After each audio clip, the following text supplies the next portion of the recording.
हाय, मैं हूं दानियाल। स्वागत है आपका हमारे YouTube चैनल जिसका नाम है क्वांटम डीएनए विद NTSSP। अभी तक हम लोग बात कर रहे थे BSc सेमेस्टर 1 जूलॉजी में शॉर्ट क्वेश्चंस की। पिछली वीडियो आपने देख ली होगी जिसमें हम लोग ने शॉर्ट क्वेश्चन सारे डिस्कस किए थे और कुछ क्वेश्चंस को हम लोग ने उनके आंसर्स भी पूरे एक्सप्लेन करे थे, पूरे आंसर्स को समझे थे। अभी इस वीडियो में जो बचे हुए क्वेश्चंस हैं उसको हम लोग कंप्लीट करेंगे। और अगर आपने ये कंप्लीट वीडियो देख ली, पिछली वाली और ये वाली सारी आपने मिलाकर वीडियो आपने अगर पूरी देख ली है तो 100% आपको 75 आउट ऑफ 75 मार्क्स ला सकते हो बहुत आराम से। दूसरी एक इंपॉर्टेंट चीज ये याद रखना यार कि बीएससी के जो सेक्शंस है ना, उसमें अगर आप ध्यान से देखोगे तो जो हमारा सेक्शन ए है, जो हमारा सेक्शन ए है ये वेरी शॉर्ट का है, ठीक है। और जो हमारा सेक्शन बी है ये शॉर्ट का है। सेक्शन सी से आपको लॉन्ग क्वेश्चन मिलेगा। तो सेक्शन ए में वेरी शॉर्ट, सेक्शन बी में आपके शॉर्ट है, ठीक है। और सेक्शन सी में क्या है आपके लॉन्ग क्वेश्चन। लॉन्ग क्वेश्चन आपको एक ही करना है 25 मार्क्स का। बचे कौन से हमारे सेक्शन ए और सेक्शन बी के। तो अभी ये जो सेक्शन ए और सेक्शन बी है ये दोनों मिलाकर आपको 50 मार्क्स देने वाले हैं। कितने मार्क्स देने वाले हैं आपको? 50 मार्क्स। तो 50 नंबर लाने के लिए हमें इस पूरी वीडियो को ध्यान से देखना होगा। और अगर आप 50 मार्क्स ले आते हो तो ये समझो कि आपके 75% मार्क्स या 80% मार्क्स आप ले आए। तो पूरी वीडियो को ध्यान से देखिएगा, एक एक चीज को हम लोग उसमें डिस्कस करेंगे। चलें,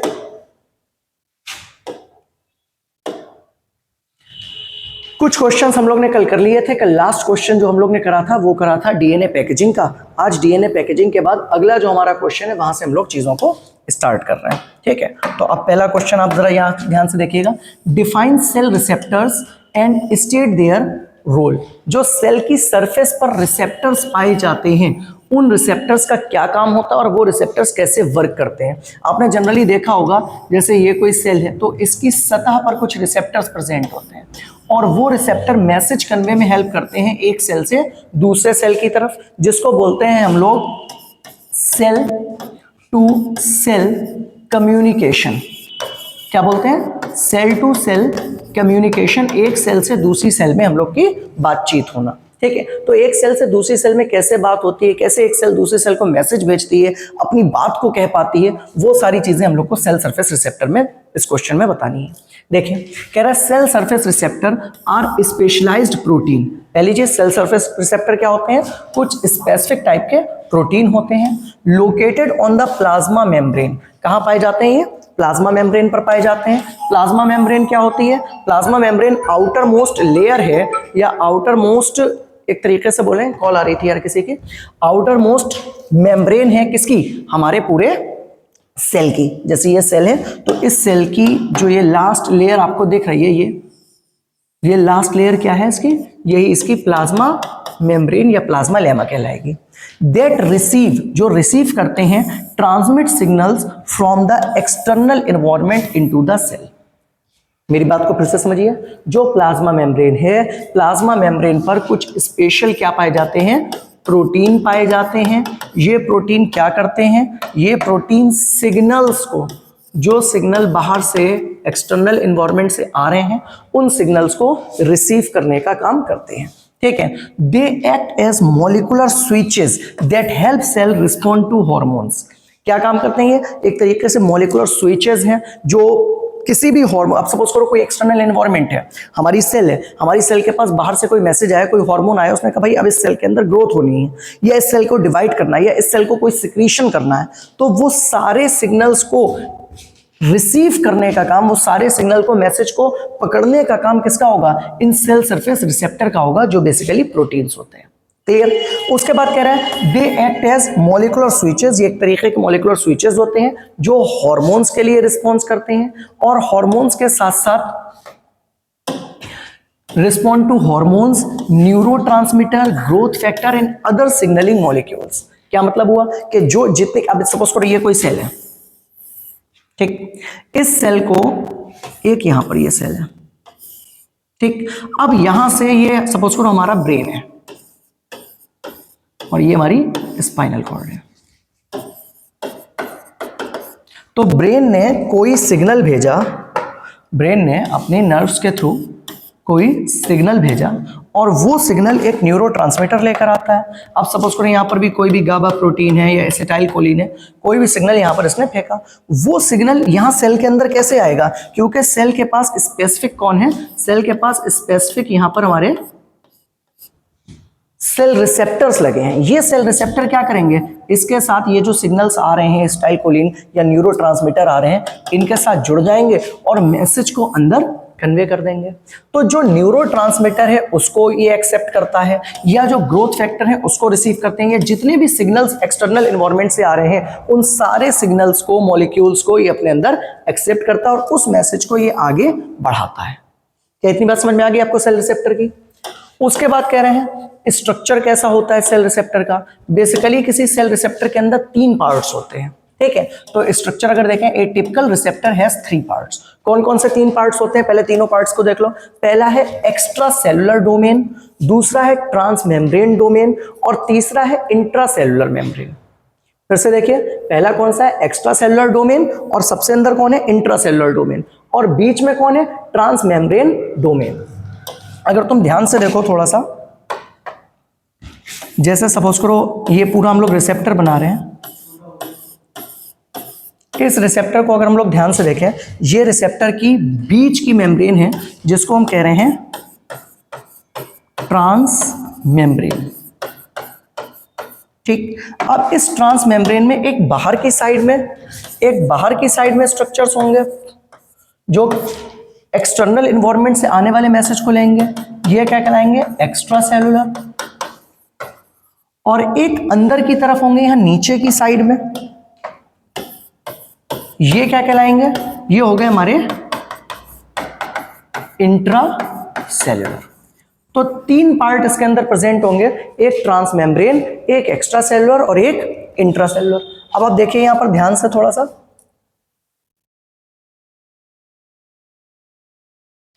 क्या कह रहा है कि extracellular domain binds to specific ligand. जो लिगेंड या जो मैसेज, जैसे कोई न्यूरोट्रांसमीटर है, ठीक है, वो कोई लिगेंड होगा। लिगेंड आपने पढ़ा होगा किसमें? कोऑर्डिनेशन केमिस्ट्री में। लिगेंड्स कौन होते हैं? जो सेंट्रल मेटल एटम को अटैक करते हैं या सेंट्रल मेटल एटम के साथ जुड़ जाते हैं लोन पेयर ऑफ इलेक्ट्रॉन लेकर। तो अब सपोज करो यहां पर कोई लिगेंड आया। लिगेंड कौन? जो मैसेज लेकर आया है, ठीक है। अब ये सपोज करो कि ये एसिटाइल कोलिन है, ये ऐसा लिगेंड यहां पर आया, तो उस लिगेंड के साथ जुड़ने का काम किसका है? एक्स्ट्रा सेलुलर का है, ठीक है। तो ये एक तरीके का सिग्नल मॉलिक्यूल है जो यहां से आकर इसके साथ में आकर जुड़ रहा है, क्लियर। उसके बाद दूसरा कौन है? Transmembrane domain. ये हो गई हमारी ट्रांसमेम्ब्रेन डोमेन जो आपको येलो कलर से दिख रही है। Anchors the receptor in the cell membrane. अब जो ये रिसेप्टर आए, इनको सेल की मेम्ब्रेन में अंदर की साइड भेजने का काम किसका होगा? ट्रांसमेम्ब्रेन का होगा। और फिर हमारा जो लास्ट आ रहा है, लास्ट कौन सा है हमारा? Intercellular domain. इंटरसेलुलर डोमेन क्या कर रहा है कि transmit the signals to internal molecule. अब इसको पहले एक्स्ट्रा सेलुलर में आया, पहले नंबर पे एक्स्ट्रा सेलुलर के बाद ट्रांसमेम्ब्रेन ने उसको इंट्रासेलुलर की तरफ भेज दिया। इंट्रासेलुलर ने सीधे उसको कहां भेज दिया? सेल के अंदर इंटरनल साइड में भेज दिया। तो ये थ्रू कॉन्ट्रोमेशनल चेंजेस और फॉस्फोराइलेशन, तो ये फॉस्फोराइलेशन करके जितने भी हमारे मॉलिक्यूल्स हैं उसको अंदर की तरफ, सेल के अंदर की तरफ भेजने का काम करता है इंट्रासेलुलर डोमेन। आपको सिंपली यहां पर जो चीज याद रखनी है वो क्या याद रखनी है कि कितने टाइप के हमारे पास डोमेन है? 3 टाइप के। पहला बाहर की तरफ एक्स्ट्रा सेलुलर, फिर अंदर बीच में ट्रांसमेम्ब्रेन, और सबसे अंदर जो है वो हमारा कौन सा है? इंट्रासेलुलर। तो सबसे पहले जब लिगेंड आएगा एक्स्ट्रा सेलुलर से जुड़ेगा, एक्स्ट्रा सेलुलर ट्रांसमेम्ब्रेन में भेजेगा, ट्रांसमेम्ब्रेन उसको इंट्रासेलुलर के अंदर पहुंचा देगा। क्या इतने में आपको कोई दिक्कत हुई? कोई दिक्कत नहीं, आगे बढ़ाइए। अब कह रहा है जो इसके मेन टाइप्स हैं, किसके? जो हमारे रिसेप्टर्स हैं। अभी तक तो था रिसेप्टर का हमारा स्ट्रक्चर, अब रिसेप्टर कितने टाइप के होते हैं? ये जो 3 थे ये रिसेप्टर के टाइप नहीं है, एक्स्ट्रा और ट्रांसमेम्ब्रेन, ये स्ट्रक्चर है उसका, संरचना है उसकी। अब ये कितने टाइप के हो सकते हैं वो हम लोग को देखने हैं। तो पहला आपको ध्यान रखना है आयन चैनल लिगेंड रिसेप्टर। पहला कौन सा है, आयन चैनल लिगेंड रिसेप्टर, जिसके थ्रू आयनिक फॉर्म में आप पासेज कर सकते हो। तो ये control the passage of ions like sodium, potassium, calcium. आपकी पूरी सेल के अंदर कितना सोडियम एंटर करना है, कितना सोडियम बाहर निकलना है, कितना पोटेशियम। हम लोग को पता है ना, ये सोडियम और पोटेशियम ये तो बहुत इंपॉर्टेंट है हमारे लिए, और कैल्शियम मसल स्ट्रीचिंग के लिए बहुत ज्यादा इंपॉर्टेंट होता है। तो ये कैसे बॉडी के अंदर आते हैं, कैसे बॉडी से रिलीज होते हैं, ये सब आपने नेफ्रॉन के अंदर पढ़ा होगा। सोडियम और पोटेशियम पंप का, कैल्शियम आपने मसल्स कॉन्ट्रैक्शन में पढ़ा होगा। तो उनके लिए जो रिसेप्टर्स होते हैं वो कहलाते हैं आयन चैनल्स। क्लियर। उसके बाद में इनका एग्जांपल हमें ध्यान रखना है, जैसे acetyl choline receptor. Acetyl choline receptor के लिए आयन चैनल लिंक्ड रिसेप्टर हमारे यूज होते हैं। दूसरा कौन सा है, जी प्रोटीन कपल्ड रिसेप्टर। तो जी प्रोटीन कपल्ड रिसेप्टर क्या होते हैं, ये प्रोटीन को ट्रिगर करने वाले सिग्नल्स होते हैं, जैसे साइक्लिक एएमपी। एक आपने पाथवे का नाम सुना होगा सेकेंडरी मैसेंजर में, साइक्लिक एएमपी पाथवे। तो ये जो साइक्लिक एएमपी पाथवे है वो किस में आएगा, जी प्रोटीन में आएगा। पहला कौन सा था, आयन चैनल जो सोडियम पोटेशियम को कर रहा था। दूसरा साइक्लिक एएमपी वाला, वो कौन सा है हमारा, जी प्रोटीन का। थर्ड देखिएगा, enzyme linked receptor. Enzyme linked receptor कौन से होते हैं, possess enzymatic activity such as receptor tyrosine kinase, ठीक है, इन इंसुलिन सिग्नलिंग। तो जनरली एंजाइम लिंक्ड रिसेप्टर वो होते हैं कि किसी सेल के ऊपर अगर कोई एंजाइम आकर जुड़ना चाह रहा है, ठीक है, तो वो काम कैसे करेगा, उसके लिए एंजाइम लिंक्ड रिसेप्टर्स होंगे, जिसमें आपने एक एग्जांपल देकर बता दिया, टायरोसिन काइनेज। और टायरोसिन काइनेज किसके लिए काम करता है, इंसुलिन सिग्नलिंग के लिए काम करता है, कि जब इंसुलिन आती है तो उसका सिग्नल देने के लिए। क्या इतने में आपको कोई तकलीफ हुई? आगे देखिए इसके फंक्शंस। फंक्शंस में कि जो हमारे सेल रिसेप्टर्स हैं वो किस तरीके से काम करते हैं, कौन कौन से सेल रिसेप्टर्स होते हैं। तो regulate cellular communication and metabolism. पहला काम क्या करता है कि भाई अगर सेल रिसेप्टर्स आएंगे तो वो क्या करेंगे, सेल और सेल के बीच में कम्युनिकेट करेंगे, वार्तालाप करेंगे, एक सेल दूसरे सेल को मैसेज भेजेगी। दूसरी चीज, हमारी बॉडी का जो मेटाबॉलिक एक्टिविटीज है उसको कंट्रोल करने का काम किसका होगा, सेल सिग्नलिंग का होता है, जिसमें रिसेप्टर्स मेन भूमिका निभाते हैं। अगला क्या है, control gene expression and cell growth. अब जाहिर सी बात है, जब कोई मैसेज आएगा और उस मैसेज को समझा जाएगा तभी तो उसके लिए जीन को एक्सप्रेस किया जाएगा, ठीक है, सेल की ग्रोथ होगी, तो ये सारी चीजों में हेल्प करता है। उसके बाद इम्यून सेल्स रिकॉग्नाइज एंटीजन। ये बहुत इंपॉर्टेंट पॉइंट है इसका, कि जैसे सपोज करो कोई ये पर्टिकुलर कोई सेल है, अब इस सेल के पास कोई बैक्टीरिया आ रहा है, सपोज को इस सेल के पास ये कोई खतरनाक सा बैक्टीरिया आया, तो इस बैक्टीरिया को पहचानने के लिए भी यहाँ पर कौन होंगे, रिसेप्टर्स होंगे ना। यहाँ पर जो रिसेप्टर होंगे वो इसको देखकर पहचान जाएंगे कि यार बैक्टीरिया है, वायरस है, खतरनाक है या हमारे लिए फायदेमंद है, तो उसको देखकर यहीं पर किल कर दिया जाएगा। और अगर ये रिसेप्टर उसको पहचान नहीं पाएंगे तो ये रिसेप्टर उसको भी अंदर बुला लेंगे, और अगर अंदर आ गया तो फिर वो आपके लिए हार्मफुल हो सकता है। तो एंटीजेंस को पहचानने के लिए भी ये काम करते हैं इम्यूनिटी में। Involve in drug targets and disease signalling. अब कोई ड्रग अगर आ रही है वो सेल के अंदर पहुंचे या ना पहुंचे उसके लिए। तुम एक सिंपल सा चीज समझो कि जितने भी सेल रिसेप्टर्स होते हैं वो हमारे बाउंड्री पर खड़े होते हैं और वो चेक करते हैं कि आपको अंदर भेजना है या आपको अंदर नहीं भेजना, या जो मैसेज आप लेकर आए हो वो मैसेज हमें आगे पहुंचाना भी है या नहीं पहुंचाना है, ठीक है। तो फाइनली इसको कंक्लूड करिए। कंक्लूड करके आप कैसे लिखोगे, देखो ये जितना हम लोग कर रहे हैं ना, ये 1 से 1.5 पेज के अंदर आप शॉर्ट क्वेश्चन को लिख कर आओगे। तो अगर इतना आप करके आते हो 101% में पूरे मार्क्स मिलेंगे। तो कंक्लूजन देखो, कह रहा है cell surface receptor are essential for homeostasis and signal transduction. पहली चीज किस चीज के लिए, ये होमोस्टेसिस। होमोस्टेसिस क्या होता है, सेल का इक्विलिब्रियम बनाना, सेल के अंदर जितने भी आयंस हैं या जितने भी वाटर मॉलिक्यूल्स हैं, ठीक है, उन सबको क्या कर देना, उन सबको बैलेंस्ड रखना, उन सबके अमाउंट को रेगुलेट करना, मेंटेन करना, ये काम है इसका। Any defect and mutation in these receptors. अगर इन रिसेप्टर्स में, जैसे ये जो हमारा रिसेप्टर है, ये हमारे सेल के ऊपर कोई रिसेप्टर है, अब अगर इन रिसेप्टर में कोई भी म्यूटेशन हो जाए, म्यूटेशन मतलब ये चेंज हो जाए या कोई डिफेक्ट आ जाए, ये बदल जाए, तो may lead to disease like diabetes. तो बहुत सी बीमारियां हो सकती हैं, डायबिटीज। अब डायबिटीज का इससे क्या लेना देना, देखो जैसे सपोज करो अभी हम लोग ने पढ़ा था इंसुलिन।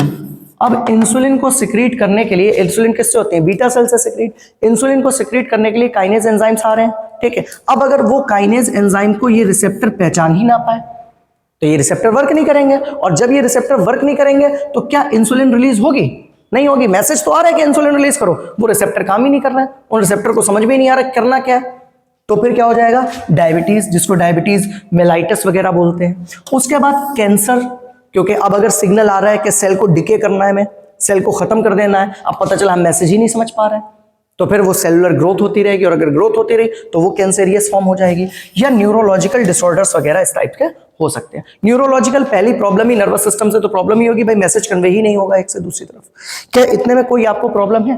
कोई दिक्कत नहीं। अब हम लोग चलते हैं आगे, ठीक है। तो ये हमारा पूरा एक क्वेश्चन था जो हम लोग ने सेल किसके लिए करा, सेल रिसेप्टर के लिए। तो इसमें जरा एक बार ध्यान से देखना, सबसे पहले आपको क्या करना है, सेल सरफेस रिसेप्टर के बारे में बता देना है, फिर आपको उसका स्ट्रक्चर बताना है कि कौन कौन से डोमेन उसके अंदर होते हैं, तीनों, ठीक है। फिर आप क्या करोगे, फिर आप उसके टाइप्स बताओगे कि आयन चैनल कौन से टाइप्स हैं, जी प्रोटीन टाइप्स और एंजाइम लिंक टाइप्स। फिर उसके आप फंक्शंस बताओगे जैसे हम लोग ने बताया, और लास्ट में आप उसको कंक्लूड करोगे। यही पूरी चीज हम लोग ने हिंदी में भी करी है। तो जरा जल्दी से एक बार हिंदी को आप इसका स्क्रीनशॉट लेते रहो, हिंदी वाले जल्दी से, पहला ले लिया स्क्रीनशॉट, हो गया। दूसरा, ये उसके कार्य का, इसके मुख्य प्रकार का, तीनों टाइप का जल्दी से स्क्रीनशॉट ले लो, हो गया। फिर इसके फंक्शंस, और अब इसका निष्कर्ष। Done, good. आओ अब आया अगला क्वेश्चन, और ये जो बचपन से पढ़ते हुए आ रहे हैं, ठीक है, नर्सरी केजी वाला क्वेश्चन, कि explain monohybrid cross with need diagram. ये इस टाइप से आपको क्वेश्चन देगा कि मोनोहाइब्रिड क्रॉस या डाइहाइब्रिड क्रॉस को आप बता दीजिए। वो जानते तो होगा उनको, ग्रेगर जोहान मेंडल चाचा किसके ऊपर काम करा था मेंडल भाई ने, जल्दी से बोलो। मटर के ऊपर, और कौन सी मटर थी ये, गार्डन मटर। क्या नाम था इसका, पाइसम सटाइवम। अब किसी के दिमाग में ये तो क्वेश्चन नहीं आ रहा कि अरे सारे क्यों नहीं लॉस करा रहे हो, सिर्फ आप यहां पर मोनोहाइब्रिड की ही बात क्यों कर रहे हो। देखो ये जो हमने आपको क्वेश्चंस लेकर आए हैं, ये क्वेश्चंस प्रीवियस ईयर्स में आए हुए पेपर को देखने के बाद में उनके किस तरीके से एक्सट्रैक्शंस हो सकते हैं उसके लिए आपको बनाया है, ठीक है। तो एक तरीके से आपके लिए सैंपल पेपर है। अगर ये इतने क्वेश्चंस आप कर लेते हो तो 100% आपका एग्जाम आपसे बहुत आराम से हो जाएगा। तो जो जो हम करवा रहे हैं आप उसको देखते रहो, बाकी आपको जो जो पढ़ना हो वो आप अलग से करिए थे। तो अभी यहां पर कह रहे हैं a monohybrid cross is a genetic cross. पता है हम लोग को मोनोहाइब्रिड क्रॉस कैसा होता है, जेनेटिक क्रॉस होता है। मोनो का मतलब क्या होता है एक, हाइब्रिड का मतलब होता है संकर, हाइब्रिड का मीनिंग होता है संकर। तो एक संकर क्रॉस जो होता है वो क्या होता है, एक जेनेटिक क्रॉस है, जाहिर सी बात है भाई जेनेटिक्स में ही पढ़ते हैं, बिटवीन टू इंडिविजुअल, जिसमें दो इंडिविजुअल्स हम लेते हैं, मतलब दो, कोई भी प्लांट ले रहे हो या कोई दो एनिमल ले रहे हो, ठीक है, that differ in single trait controlled by one pair of contrasting alleles, जिसके अंदर दो टाइप के ट्रेट्स होंगे और वो ट्रेट्स अलग अलग एलील के द्वारा क्या हो रहे होंगे, कंट्रोल हो रहे होंगे। It was first studied by, आपको पता ही होगा इनका चाचा का नाम, ग्रेगर जोहान मेंडल साहब। सबसे पहले इसको किसने स्टडी करा था, ग्रेगर जोहान मेंडल ने स्टडी करा था। और किस पे करा था, पाइसम सटाइवम, मतलब मटर पे इन्होंने ये स्टडी करी थी। क्लियर। तो मोनोहाइब्रिड क्रॉस, अभी बेसिकली ये समझ में आ गया कि मोनोहाइब्रिड क्रॉस में एक कैरेक्टर, दो ट्रेट्स को कंट्रोल करने के लिए दो एलील्स, ठीक। हाँ, तो अभी यहां पर ध्यान से देखो कि एग्जाम्पल इसका जो हम लोग ने लिया था वो क्या लिया था, बचपन से ही बहुत से एग्जाम्पल्स हैं लेकिन हम लोग बेसिकली मटर का ही एग्जाम्पल लेते हैं। तो Mendel cross a pure tall and a pure dwarf plant, capital T and small t, इन दोनों के बीच जब आप करोगे तो फर्स्ट जनरेशन में हमें सारे प्लांट्स कैसे मिलेंगे, सारे प्लांट्स हमें डोमिनेंट मिलेंगे जिनमें एलील हमें टी दिखाई दे रहा होगा। तो अभी यहाँ पर हम लोग एक क्रॉस बना लें छोटा सा, फिर उसके बाद आप F1 F2 जनरेशन को देखते रहना। देखो इधर क्या करा हम लोग ने, एक हम लोग ने प्लांट लिया जो कि टॉल है और एक प्लांट लिया जो कि हम लोग ने डॉर्फ है, ठीक है। एक लंबा पेड़ लिया और एक छोटा पेड़ लिया। जो लंबा पेड़ है उसमें हमने लिया कैपिटल टी, जो छोटा पेड़ है उसमें हम लोग ने लिया स्मॉल टी, ठीक है। तो दोनों कैपिटल टी हमारा टॉल प्लांट, दोनों स्मॉल टी हमारा डॉर्फ प्लांट। तो जो आपका कैपिटल टी, अब यहां से दोनों जीन्स तो नहीं जा सकते अगली जनरेशन में, अगर ये फादर है या ये मदर है तो एक ही जीन तो वहां से ट्रांसफर हो। तो अब सपोज करो यहां से आया हमारे पास खाली कैपिटल टी, यहां से कौन आया हमारे पास, स्मॉल टी। तो जब हम कैपिटल टी और स्मॉल टी की क्रॉस कराएंगे तो हमें यहां पर क्या मिलेगा, capital T small T, clear. तो जो हमें कैपिटल टी स्मॉल टी मिला, ये कैपिटल टी स्मॉल टी में कैपिटल टी प्रेजेंट है, तो इसको हम लोग क्या बोलेंगे, टॉल बोलेंगे। क्लियर। ये फर्स्ट जनरेशन है तो इसको हम लोग फीलियल वन या F1 जनरेशन बोल देंगे। तो यहां पर यही लिखा है F1 जनरेशन में ऑल प्लांट्स वर टॉल, जितने भी पेड़ बनेंगे वो सब कैसे होंगे, देखो टॉल है, शोइंग जो शो कर रहे होंगे डोमिनेंस ऑफ एलील टी, क्योंकि ये कैपिटल टी यहां पर आया है इसकी वजह से ये कैसे है, डोमिनेंट है। उसके बाद में आगे देखिए, आगे देखिए F2 जनरेशन में when F1 plants were self crossed the ratio of obtain was. अब अगर इसको हम लोग सेल्फ क्रॉस करा दें तो यहां पर फिनोटाइप रेशियो क्या आएगा और जीनोटाइप रेशियो क्या आएगा, उसको हम लोग को भी यहां पर देखना है। आओ तो इसको इधर थोड़ा सा हमें जगह चाहिए है इसको करने के लिए, इतनी जगह शायद बहुत है, इनफ है। आओ देखो ये हमारी F1 जनरेशन बन गई थी, इस F1 जनरेशन को अगर हम क्या करवा दें, उसको सेल्फ क्रॉस करा दें। सेल्फ क्रॉस का मतलब क्या है कि जो हमारा ये इंडिविजुअल बना है, जो बेबी बना है, इसकी हम इसी के जैसे से क्रॉस करा दें। मतलब अगर ये कैपिटल टी स्मॉल टी वाला बना है तो इसकी cross capital T small T से ही करा दो। क्लियर। इसको कराने के लिए बहुत से तरीके हैं, आप चाहो पहले ऐसे ऐसे करके कराओ, जैसे भी चाहो कराओ, चाहे पुनेट स्क्वायर बोर्ड बना लो, इस तरीके से ऐसे क्रॉस बना लिया पुनेट स्क्वायर बोर्ड, ठीक है। तो अब यहाँ पर एक साइड में इन दोनों को लिख लो, क्या हो गया, कैपिटल टी स्मॉल टी, एक साइड में इन दोनों को लिख लो, कैपिटल टी स्मॉल टी। अब जरा मेरे साथ बोलो भाई, इधर से देखो ऊपर से क्या आया, कैपिटल टी, इधर से क्या आया, कैपिटल टी। तो कैपिटल टी क्या हो गया, तुम्हारा टॉल हो गया ये। इधर देखो, इधर से क्या मिला हमें, कैपिटल टी, ऊपर से क्या मिला हमें, small T, capital T small T, ये क्या हो गया, टॉल हो गया। ऊपर से क्या मिला हमें, कैपिटल टी, इधर से क्या मिला, स्मॉल टी, ये भी क्या हो गया हमारा, टॉल हो गया। ऊपर से क्या आया, स्मॉल टी, इधर से क्या आया, स्मॉल टी, ये क्या हो गया, ये हमारा डॉर्फ हो गया। तो अगर हम बेसिकली बाहर से जनरली अगर हम देख रहे हैं तो हमें 3 टॉल दिख रहे हैं और 1 डॉर्फ दिख रहा है। तो इसका जो फिनोटाइप रेशियो रहेगा, देखो ऊपर लिखा हुआ है, तो इसका जो फिनोटाइप रेशियो रहेगा, ठीक है, तो फिनोटिपिकली रेशियो क्या रह रहा है यहाँ पर, फिनोटाइप रेशियो क्या रह रहा है, 3 टॉल 1 डॉर्फ, 3 टॉल है 1 डॉर्फ है। लेकिन अगर आप जीन्स के बिहाफ पर इसको देख रहे हो तो जो 3 टॉल है वो तीनों टॉल सेम नहीं है। पहला टॉल देखो कैपिटल टी है, दूसरा कैपिटल टी स्मॉल टी है, कहीं ना कहीं इसमें डॉर्फ का जीन प्रेजेंट है। तो यहाँ पर एक कैपिटल टी है, 2 कैपिटल टी स्मॉल टी वाले हैं और एक प्योर डॉर्फ है जो कि स्मॉल टी में। क्लियर। तो ये इसका जीनोटाइप क्या है, इसका 3:1 और फिनोटाइप क्या आया 1:2:1। क्या इतनी बात आपको समझ में आ गई? ये डायग्राम आप बनाकर आ जाना, मोनो हाइब्रिड क्रॉस में आपको 2 नंबर का क्वेश्चन ये होगा, 100% पूरे क्वेश्चन आपको, सारे मार्क्स इसके आपको मिल जाएंगे। समझ में आ गया? जल्दी से बोलो, समझ में आ गया भैया? ये इसको क्रॉस को करके दिखाया, वो हमने आपको अपने हाथ से ही करके लगाकर दिखा दिया। अभी इसके आगे अगर आप थोड़ा सा और ध्यान से देखो कि लॉ इन्वॉल्व्ड, इसमें कौन सा लॉ लग रहा है, तो पहली चीज यहां पर तो लग रहा है लॉ ऑफ सेग्रीगेशन। सेग्रीगेशन में क्या हुआ, क्योंकि हम लोग ने देखा कि कैपिटल टी स्मॉल टी ये जो बनकर आया था ये कैसा था, टॉल था। तो अगर ये पेरेंट्स टॉल था, आपने इसकी क्रॉस भी किससे करवाई, कैपिटल टी स्मॉल टी से, तो जाहिर सी बात है ये भी कौन है, टॉल। जब 2 टॉल हैं तो 2 टॉल के बच्चों में कोई डॉर्फ नहीं होना चाहिए। 2 टॉल हैं, 2 टॉल के बेबीज में कोई डॉर्फ नहीं होना चाहिए। लेकिन जब हम लोग ने अगली जनरेशन में देखा इसकी और इसकी जो हुई थी, तो क्या आया था, स्मॉल टी आया था, तो ये क्या हो गया था, डॉर्फ हो गया था। तो यहां पर एक चीज हम लोग को समझ में आई कि भले ही किसी एक जनरेशन में पेरेंट्स में जीन्स किसी भी कॉम्बिनेशन के अंदर प्रेजेंट होते हों, लेकिन वो जीन्स पूरी तरीके से स्वतंत्र हैं, वो जीन्स पृथक कर सकते हैं, सेग्रीगेट कर सकते हैं, एक दूसरे से अलग हो सकते हैं। तो यहां पर जो कैपिटल टी स्मॉल टी साथ में था वो सेग्रीगेट कर गए, ये स्मॉल टी अलग हो गए और अलग होकर इन्होंने एक डॉर्फ बेबी का फॉर्मेशन कर दिया। तो पहली चीज यहां पर क्या है, लॉ ऑफ सेग्रीगेशन है, पृथक्करण का नियम है। उसके बाद alleles of gene segregate during gamete formation, मतलब गैमीट के बनते समय ये जो एलील्स हैं ये अलग अलग हो जाते हैं एंड रिकॉम्बाइन, और ये दोबारा मिल सकते हैं किसी और नई जनरेशन में फर्टिलाइजेशन के टाइम पे। क्या ये बात आपको समझ में आ गई? आगे बढ़िए।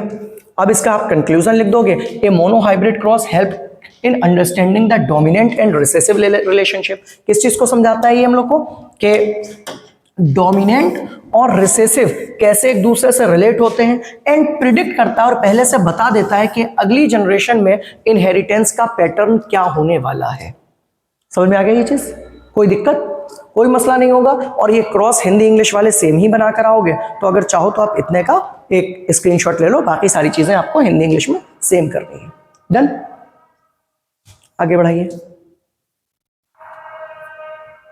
अगला क्वेश्चन है, ये बहुत इंपॉर्टेंट क्वेश्चन है, जरूर आता है, और ये क्वेश्चन शॉर्ट में भी इंपॉर्टेंट है, और बेसिकली ये क्वेश्चन यार लॉन्ग के लिए भी बहुत इंपॉर्टेंट है।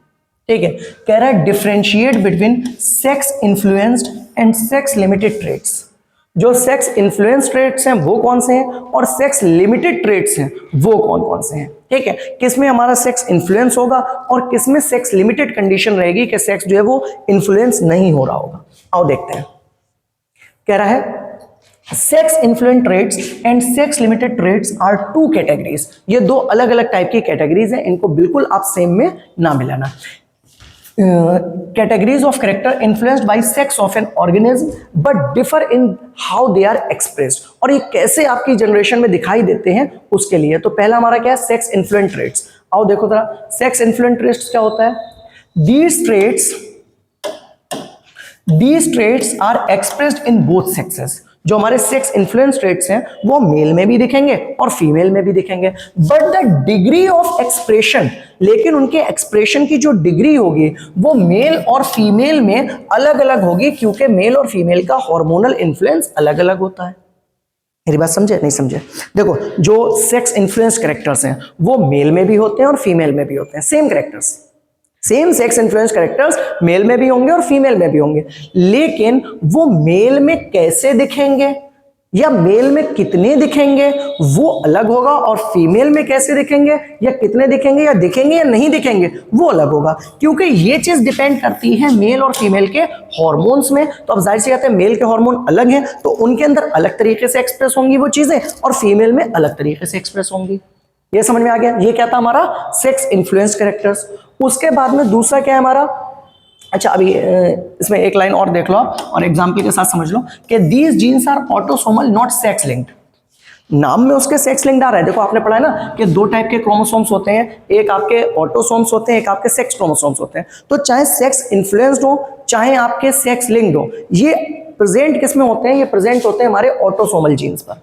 तो जब ऑटोसोमल पर है तो मेल और फीमेल दोनों में ही होंगे, लेकिन एक्सप्रेस अलग अलग तरीके से करेंगे, क्योंकि हार्मोन्स हमारे ऑटोसोम्स और सेक्स क्रोमोसोम दोनों को अफेक्ट करते हैं। तो ये सेक्स लिंक्ड नहीं होते, ये किस पे होते हैं, ऑटोसोम पर होते हैं। जैसे एग्जांपल ले लो, इसमें ये बहुत अच्छा एग्जांपल है, बहुत ही अच्छा एग्जांपल है सुटेबल, कि बाल्डनेस इन ह्यूमंस। जो ह्यूमंस में गंजापन होता है या बाल्डनेस होती है वो डोमिनेंट होती है किसमें, मेल्स में। मेल में डोमिनेंट होने का मतलब क्या है कि अगर मेल में एक भी बी प्रेजेंट होगा, एक भी कैपिटल बी अगर प्रेजेंट होगा मेल में, तो अगर देखो यहां पर बी भी आ गया, एक कैपिटल बी है तो मेल गंजा होगा, ठीक। और कैपिटल बी तो ये भी मेल गंजा होगा। क्या आपको ये बात समझ में आ गई? मेल में डोमिनेंट है तो अगर ये बी एक बार भी आ रहा है तो मेल में गंजापन या बाल्डनेस होगी, और अगर दोनों बार आ रहा है तब भी मेल गंजा या बाल्ड होगा।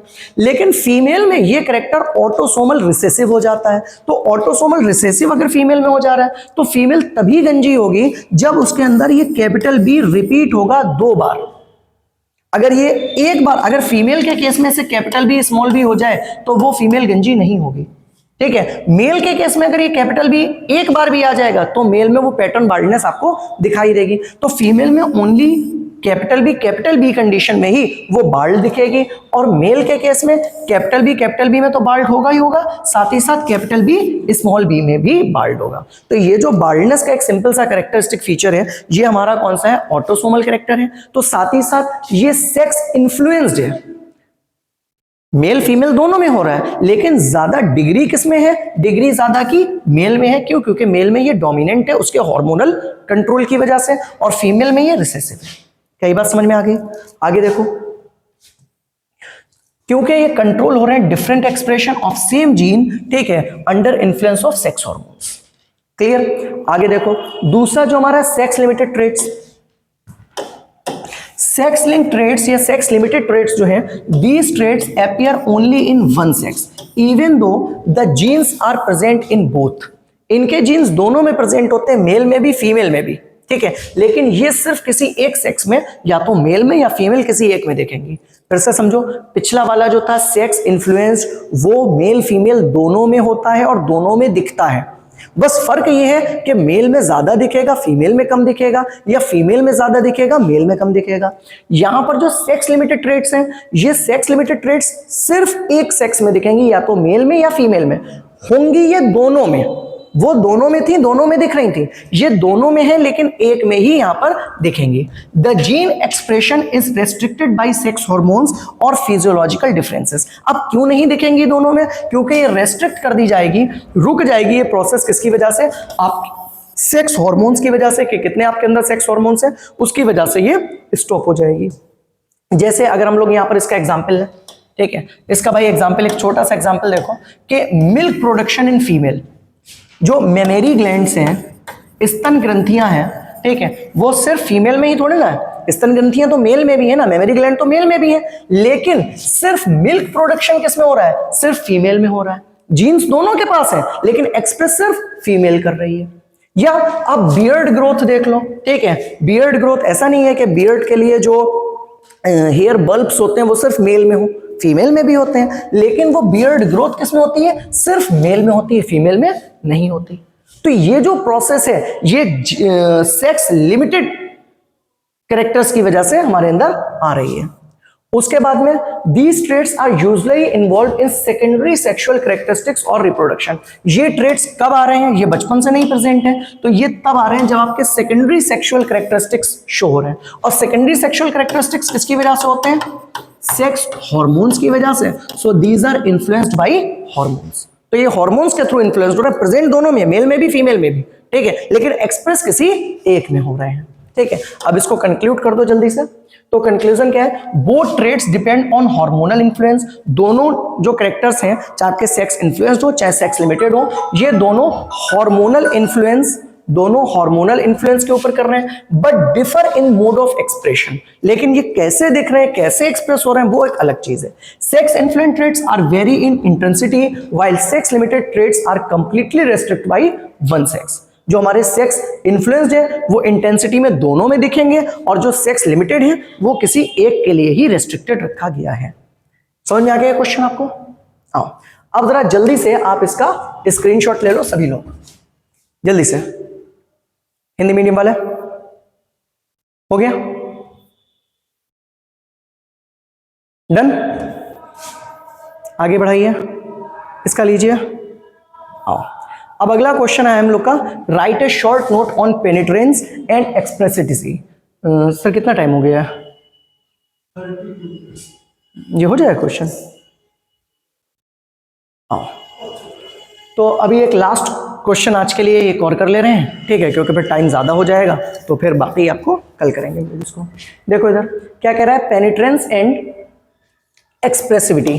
तो ये देखो इस टाइप के जब क्वेश्चंस आते हैं ना, तो हम लोग, तो सच बताएं, जो बीएससी का इस टाइम का जो मेन माहौल है उसके अकॉर्डिंग क्या होता है कि जेनेटिक्स पढ़नी है, बोले मेंडल लॉ पढ़ा दो।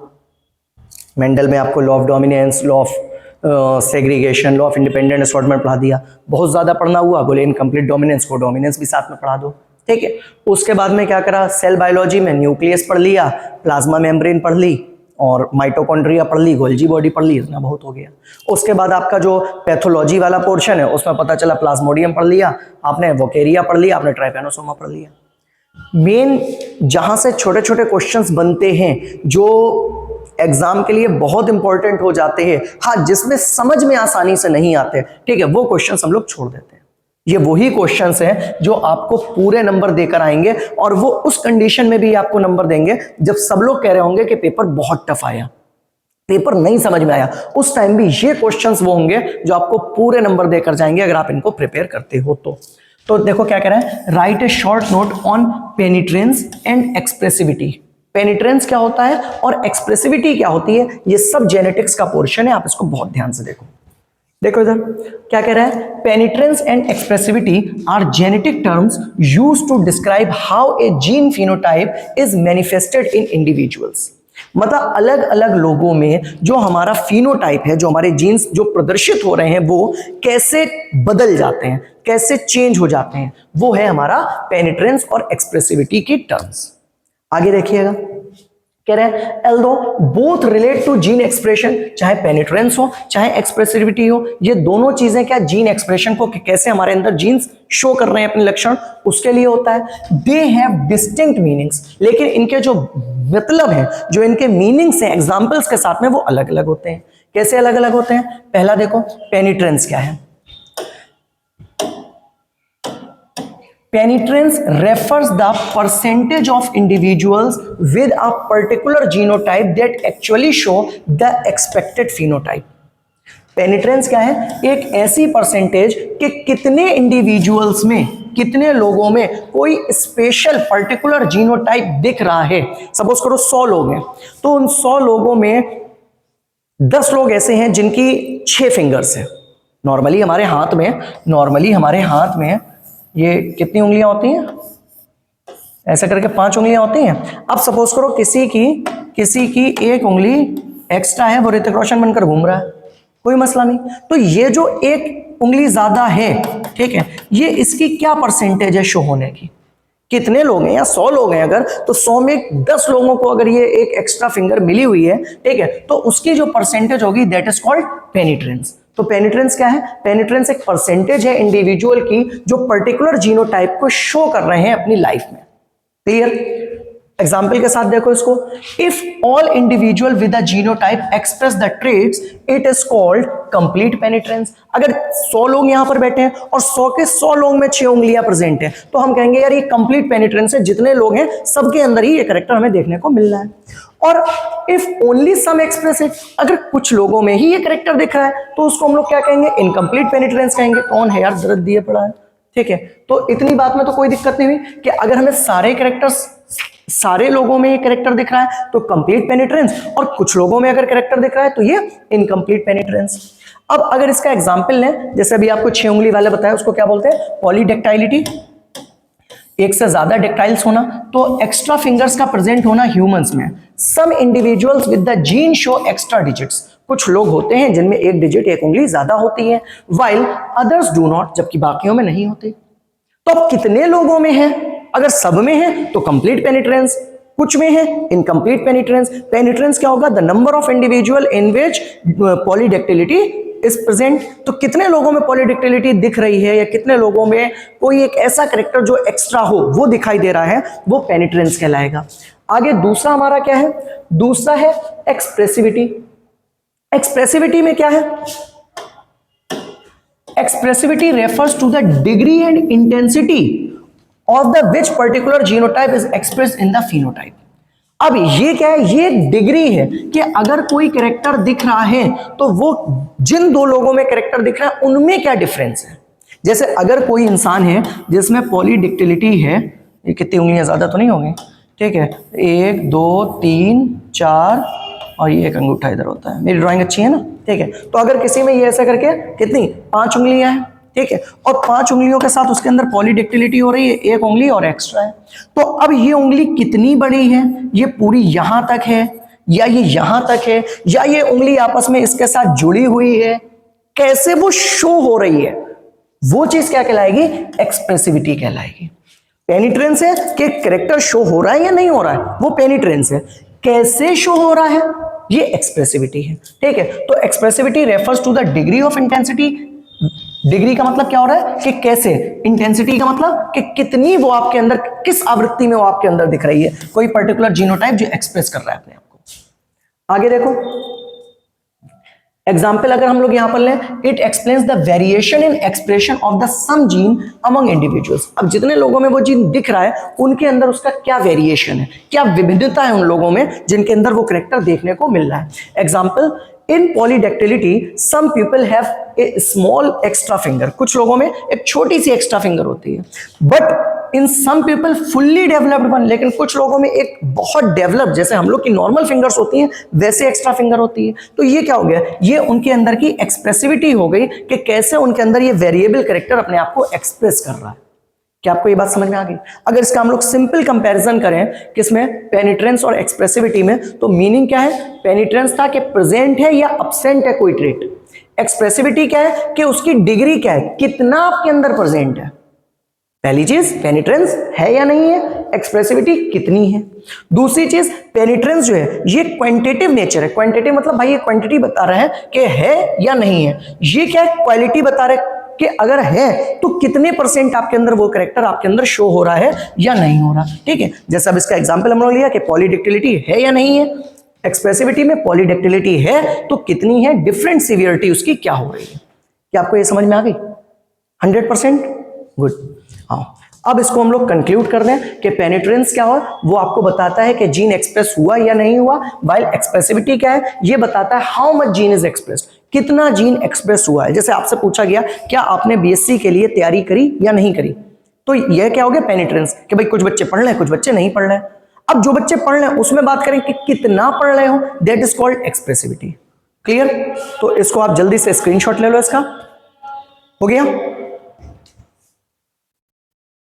इसका नोट करिए, डन। एक्सप्रेसिविटी का शॉर्ट नोट लीजिए,